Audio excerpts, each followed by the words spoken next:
اور یہ جیسا میں نے کہا کہ وہ چاہتے تھے کہ وہ جس ماحول میں آنکھ کھولتے ہیں، جہاں لوگوں کے ساتھ اٹھتے بیٹھتے ہیں، وہ چیز رہے، قائم رہے، وہ ویلیوز، وہ رشتے، وہ قرابتیں وہ رہیں. تو ایک شعر اس حوالے سے انہوں نے بہت اچھا باندھا ہے کہ 100 دشت سمندر چھانو پر آتے رہو قریے دل تک بھی.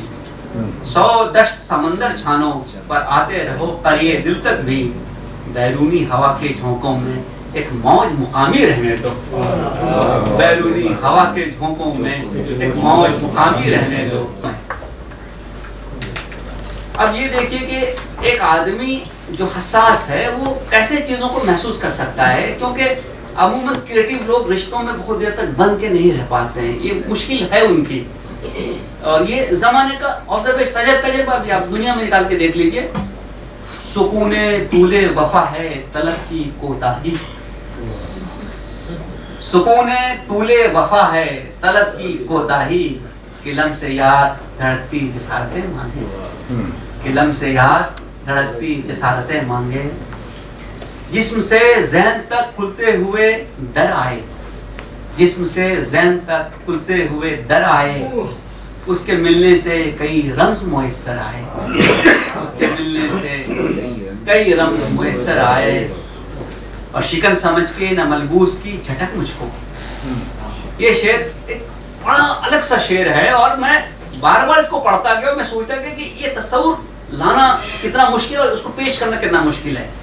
شکن سمجھ کے نہ ملبوس کی جھٹک مجھ کو، میں خم کی طرح تیرے جسم کے کساؤں میں، میں خم کی طرح تیرے جسم کے کساؤں میں ملبوس سمجھ کے، شکن سمجھ کے نہ ملبوس کی جھٹک مجھ کو، میں خم کی طرح تیرے جسم کے کساؤں میں ہوں.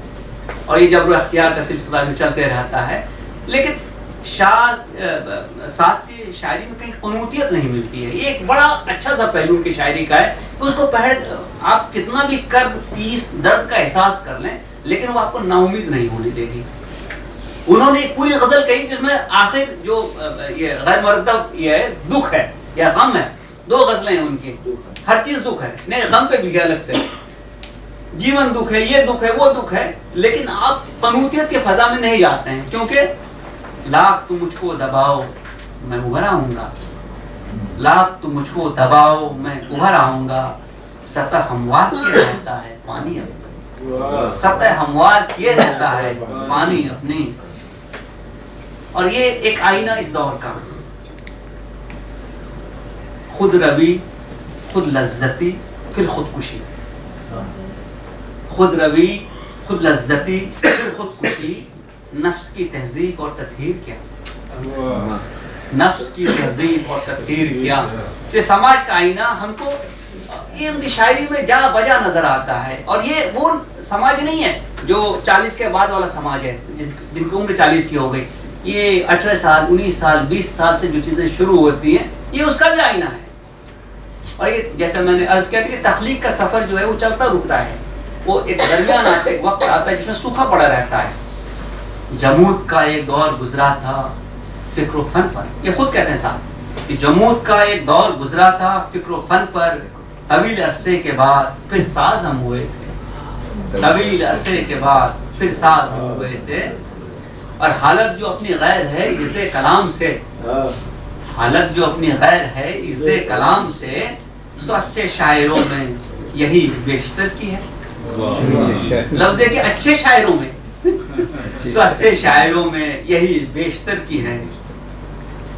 اور یہ جیسا میں نے کہا کہ وہ چاہتے تھے کہ وہ جس ماحول میں آنکھ کھولتے ہیں، جہاں لوگوں کے ساتھ اٹھتے بیٹھتے ہیں، وہ چیز رہے، قائم رہے، وہ ویلیوز، وہ رشتے، وہ قرابتیں وہ رہیں.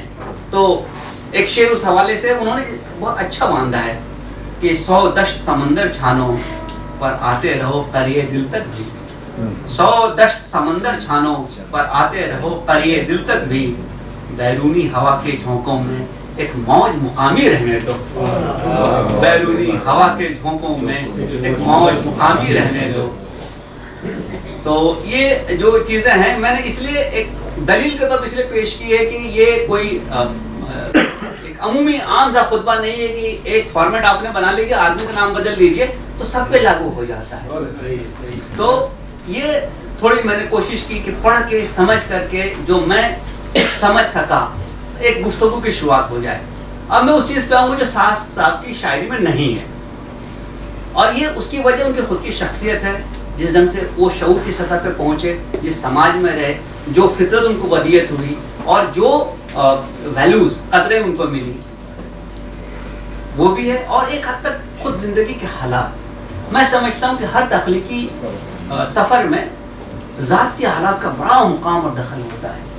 وہ لوگ جو بہت ساری اچھی شاعری کر سکے, میں جانتا ہوں کہ ان کو مدد کرنے والے, ان کو سر آنکھوں پہ بٹھانے والے, ان کے قدردان دنیا کے ہر علاقے میں رہے, کدھر بھی گئے, نہ رہنے کی دشواری, نہ کھانے کی دشواری, نہ معاش کی جدوجہد, اس حد تک. لیکن یہ سعد صاحب کے حصے میں نہیں تھی, اور اس وجہ سے بہت ساری چیزیں ان کے اندر صلاحیت ہونے کے باوجود میں سمجھتا ہوں کہ شاید وہ منظر عام پہ نہیں لا سکے, کہ اس کی وجہ ذاتی زندگی کے حالات بھی ہوتے ہیں, اور ہم سب اس سے گزرتے ہیں. ہم سب پہ ایک دور اچھا بھی گزرتا ہے, ایک دور ایسا بھی گزرتا ہے جب ہم بہت زیادہ جدوجہد کی حالت میں رہتے ہیں, بہت زیادہ مشکلات سے سابقہ رہتا ہے, چیزیں درپیش ہوتی ہیں.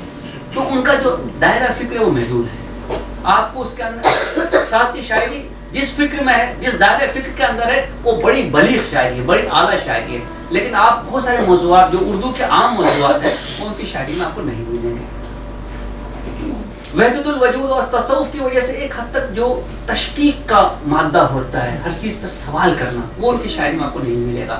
اور جب آدمی سوال کرتا ہے تو پھر نئے دائرے بھی کھلتے ہیں, نئے زاویے کھلتے ہیں, نئی چیزیں آتی ہیں. بہت ساری زمینیں ساز کی مشکل ہیں, اور بہت سارے جو ان کے قافیے ہیں, ردیف ہیں, وہ انتہائی مشکل ہیں. مطلب اس کو برتنا ہی آسان نہیں ہے.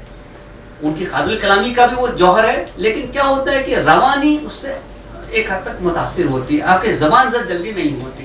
اب اتنے اچھے اشعار جو میں نے آپ کو پڑھے, اس میں سے بہت سارے اشعار لوگوں کو اس لیے یاد نہیں ہے کہ زبان زد کرنا مشکل ہوتا ہے.